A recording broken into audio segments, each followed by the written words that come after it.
October 27th, 2025. 9:07 p.m. A mother posts a photo of her burger and fries with a smile. 7 hours later, her parents find her lifeless body on their front porch as they're leaving for church. Erica Ridgel was just 31 years old, a mother of 3. She went out that night like any other, posted her food on Instagram, made plans, and told friends she'd see them soon. But Erica never made it home alive. Someone took her life that night, and whoever did it had the nerve to dump her body at her own parents' house. Not in some random place, not hidden away. Right there on the doorstep where her mom and dad would find her. But here's what makes this case even more disturbing. The person everyone thought was guilty? He wasn't. Drop a comment right now. Have you heard about this case? What's your theory? Because the truth about what happened to Erica that night is far more twisted than anyone expected. Before we talk about how Erica died, you need to know who she really was. Erica Latrica Ridgel wasn't just another name in a news headline. She was a real person with dreams, goals, and people who loved her.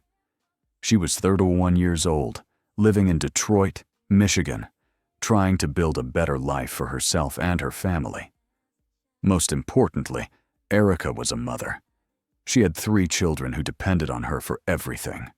Her oldest was just 13 years old, right at that age, where you need your mom more than ever, even if you don't always show it. Then there were her 2 younger kids, who looked up to their big sister and their mom. Erica worked in the medical field. She wasn't just clocking in and out. She had real goals. She wanted to grow in her career, make more money, and give her kids opportunities she maybe didn't have growing up. Every achievement her children made, she celebrated it. Every milestone, every good grade, every small win, Erica was there, cheering them on. If you scrolled through her social media, you'd see a woman who seemed happy. She posted about her life, her kids, the little moments that mattered. And in the weeks before she died, Erica seemed like she was in a really good place. Just 7 days before her death, October 20th, she made a post that stood out. She wrote, "Y'all would never catch me and my man arguing on here again. I got a good man who loves and cherishes and spoils me." She had updated her relationship status too. She was in a relationship, and from what she shared online, things seemed solid. She felt loved. She felt safe. Or at least, that's what she wanted people to believe. To her friends, Erica was someone you could count on. To her family, she was the glue that held things together. To her children, she was everything. Their protector, their provider, their mom. She wasn't perfect. Nobody is. But she was trying. She was working hard, raising her kids, and doing her best to make life work in a city that isn't always easy to survive in. Erica had plans. She had a future. She had 3 kids who needed her. And on the night of October 27th, someone took all of that away. October 27th, 2025. It starts like any other Saturday night for Erica. She's getting ready to go out. She's planning to meet someone, her boyfriend, the man she'd been posting about all week, the one she said loved and cherished her. She's looking forward to it. At 9:07 p.m., Erica opens Instagram. She takes a photo of her food, a burger and fries from Smashburger. Looks good. She's smiling. She types out a caption. "Good little snack before I start drinking." She hits post. That photo goes live on her Instagram story. Her friends see it. They react. Some of them comment. Everything seems normal. Just another Saturday night. Just another post. Erica has no idea this will be the last thing she ever shares with the world. After 9:07 p.m., something changes. Her phone goes quiet. No more Instagram stories, no more Snapchats, no more posts. Her friends send her messages, no response. They try to reach her, nothing. Comes back. The digital trail that had been documenting her entire life just stops. We know Erica was at Smashburger that night. We know she posted that photo at 9:07 p.m. We know she had plans to meet someone. But what happened after that? Where did she go? Who was she with? Those are the questions that haunt this case. Hours pass. 10 p.m., 11 p.m., midnight. Still nothing from Erica. Her phone stays silent. Her social media stays frozen on that last post. The burger, the fries, the caption about drinking. It's still up right now. You can go look at it. A digital ghost of a woman who had no idea she was posting for the last time. 1 a.m., 2 a.m., 3 a.m. The night drags on. Somewhere in Detroit, Erica is with someone. Maybe she's laughing. Maybe she's having a good time. Or maybe something has already gone horribly wrong. We don't know. What we do know is that by the time the sun comes up on Sunday morning, Erica Ridgel is dead. And whoever was with her that night, whoever saw what happened, they don't call 911. They don't try to save her. They don't take her to a hospital. Instead, they make a choice. A cold, calculated choice. They take Erica's body, put it in a car, and drive to a very specific location. Not some random street. Not some empty lot. They drive to her parents' house. They know exactly where it is. They pull up to the front porch, and they leave her there. Pause for a second. What would you do if someone you loved suddenly went silent? Drop your state or country below, and let's see where everyone's watching from. Because what happens next, the moment Erica's parents open their front door, is something no family should ever have to experience. Sunday morning, October 28th. It's a normal morning for Erica's parents. They're getting ready for church. It's part of their routine, something they do every week. They're probably thinking about the service, about seeing their friends, about the day ahead. Erica's mom and dad walk toward their front door. Maybe they're grabbing their keys. Maybe they're checking the time. Just another Sunday. They open the door, and their entire world shatters. There, on their front porch, is their daughter, Erica. Lifeless. Gone. Try to understand what that moment must have felt like. You're walking out your door to go to church, and you find your child's body lying there. Not in a hospital. Not with paramedics trying to save her. Just there. Dumped like she meant nothing. No parent should ever have to see that. No parent should ever have to experience that kind of horror. There was no 911 call before this moment. Nobody had tried to get Erica help. Nobody had rushed her to an emergency room. Nobody had done CPR or called an ambulance or done anything to try to save her life. Whoever was with Erica when she died made a choice. They chose not to help her. They chose not to call for help. They chose to let her die. And then they made another choice. They took her body and brought it here. To this house. To this porch. To the place where her parents live. Think about what that means. This wasn't random. This wasn't someone panicking and dumping a body in the first place they saw. This was deliberate. This person knew exactly where Erica's parents lived. They knew the address. They knew how to get there.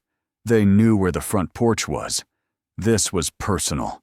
Whoever did this wanted Erica's family to find her.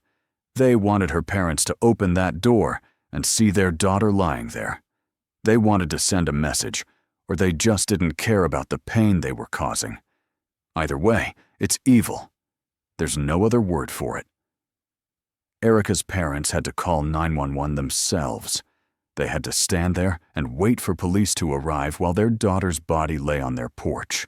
They had to answer questions. They had to relive that moment over and over again. And somewhere in that house were Erica's 3 children. 3 kids who were about to learn that their mom was never coming home. The person who did this didn't just kill Erica. They destroyed an entire family. They traumatized her parents. They orphaned her children.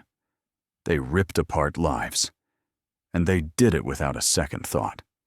Erica left behind 3 children. 3 kids who woke up that Sunday morning not knowing their entire world was about to collapse. Her oldest was 13 years old, just a teenager. At that age, you still need your mom for everything. Advice about school, help with problems, someone to talk to when life gets hard. That child will never get those moments again. According to investigators, Erica's 13-year-old daughter wrote a goodbye letter. They said, "It will shatter you." A child that young shouldn't have to write goodbye letters. She should be worried about homework and friends and what to wear tomorrow. Instead, she's writing about losing her mother forever. Then there are the 2 younger children. They might not fully understand what happened yet, but they know their mom is gone. They know she's not coming back. They know something terrible happened, even if the adults around them try to protect them from the details. These 3 kids didn't just lose their mother. They lost everything that comes with having a mom. They lost the person who was supposed to be at their graduations, the person who would have helped them get ready for prom, the person who would have given advice about their first relationship, their first job, their first apartment. They lost the person who would have been there for their weddings one day, the person who would have held their future children, Erica's grandchildren, and told stories about when their parents were little. They lost bedtime stories and goodnight kisses. They lost someone to call when they're scared. They lost the one person who loved them more than anything in the world. When police arrived at the scene, they had to figure out what happened to Erica.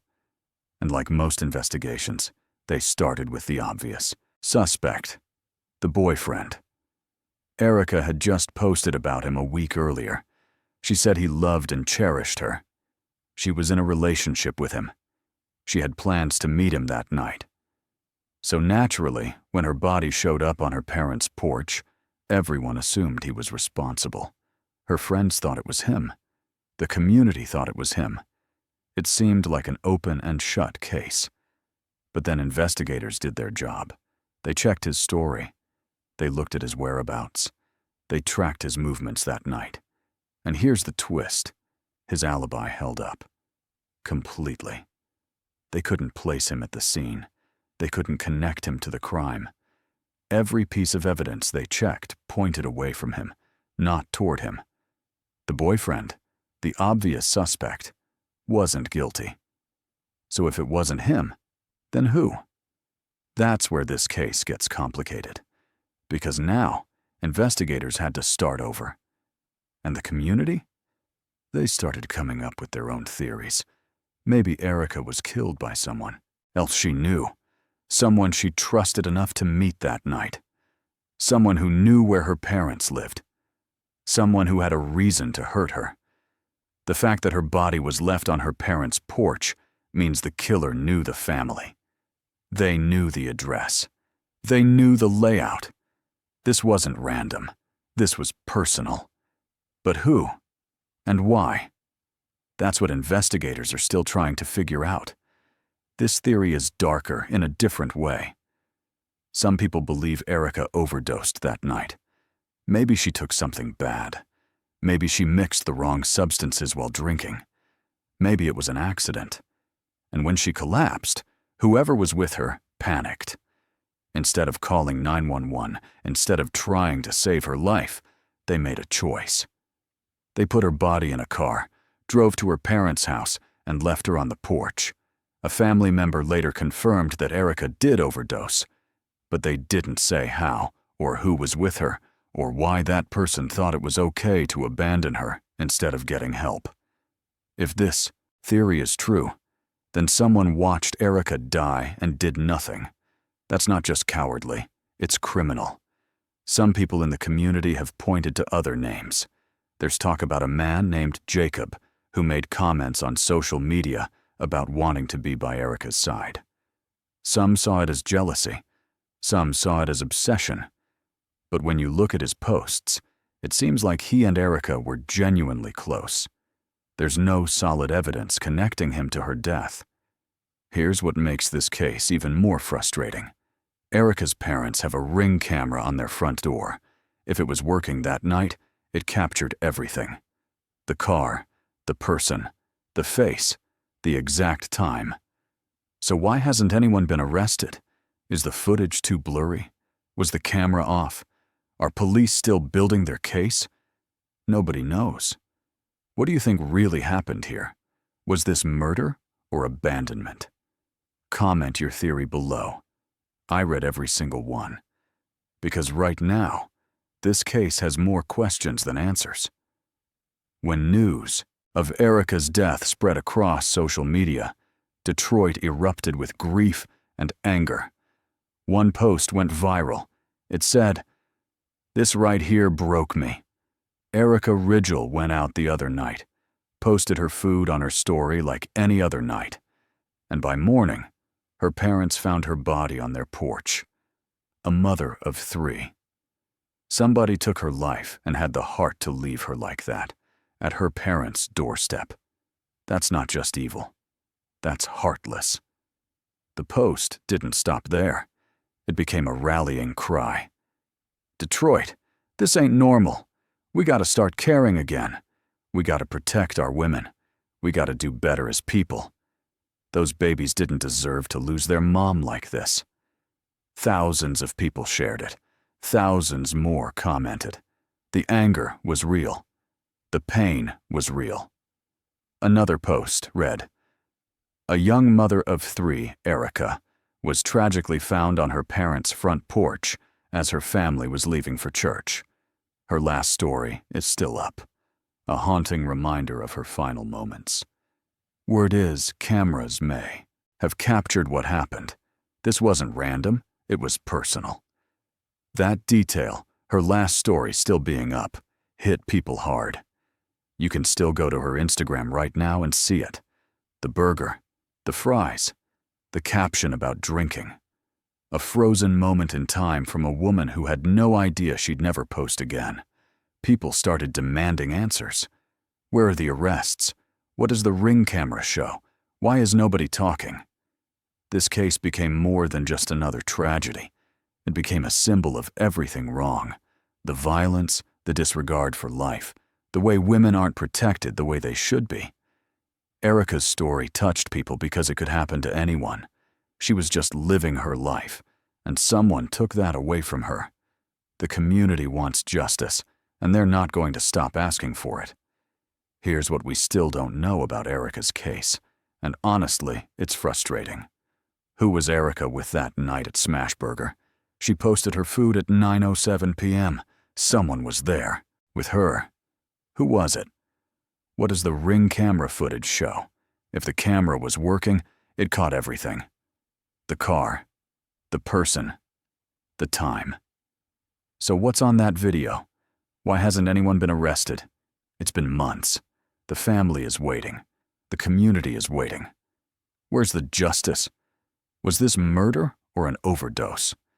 A family member said Erica overdosed, but they didn't explain how or who was with her. If it was an overdose, why didn't that person call 911? Who had a reason to hurt Erica? If this was murder, someone had motive. Who wanted her dead? What did she know? What did she see? Why won't witnesses come forward? Someone out there knows something. Maybe they saw Erica that night. Maybe they heard something. Why aren't they talking? Is someone protecting the killer? Are people staying quiet because they're scared? Because they're loyal to the wrong person? Because they don't want to get involved? Why was her body left at her parents' house specifically? That wasn't random. That was a message. What was the message? Who was it for? How did the person who left her there know where her parents lived? This means they knew Erica personally. They knew her family. They'd probably been to that house before. Every single one of these questions deserves an answer. Erica's children deserve answers. Her parents deserve answers. But right now, we have nothing but silence. Erica's case is heartbreaking. But if we can learn something from it, if we can prevent even one tragedy like this, then her story matters even more. Trust your instincts. If something feels off about a person, Trust that feeling. Erica seemed happy in her relationship based on social media. But we don't always know what's happening behind closed doors. If someone makes you uncomfortable, if their behavior changes, if you feel unsafe, listen to that voice in your head. It's there for a reason. Share your plans. Always tell someone where you're going, who you're meeting, and when you'll be back. Text a friend. Call a family member. Turn on location sharing on your phone with people you trust. If something goes wrong, this information can save your life. Danger comes from people we know. Most violence doesn't come from strangers. It comes from people we trust, partners, friends, acquaintances. Erica likely knew whoever was with her that night. She probably felt safe with them.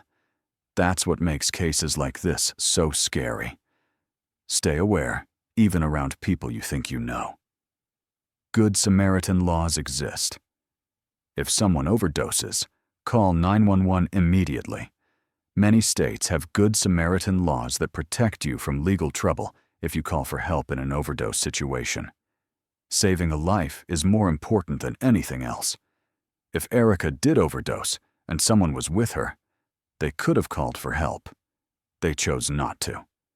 Don't ever make that choice. Community vigilance matters. Doorbell cameras, security systems, neighborhood awareness. These things matter. Erica's parents had a Ring camera. If it was working, it might hold the key to solving this case. Invest in these tools. Pay attention to what's happening around you. Report suspicious activity. Protect single mothers. Single mothers face unique challenges. They're often isolated, stressed, and vulnerable. Communities need to support them, offer help, check in on them, create safe spaces. Erica was doing her best to raise 3 kids and build a life. She deserved protection and support. Speak up if you know something.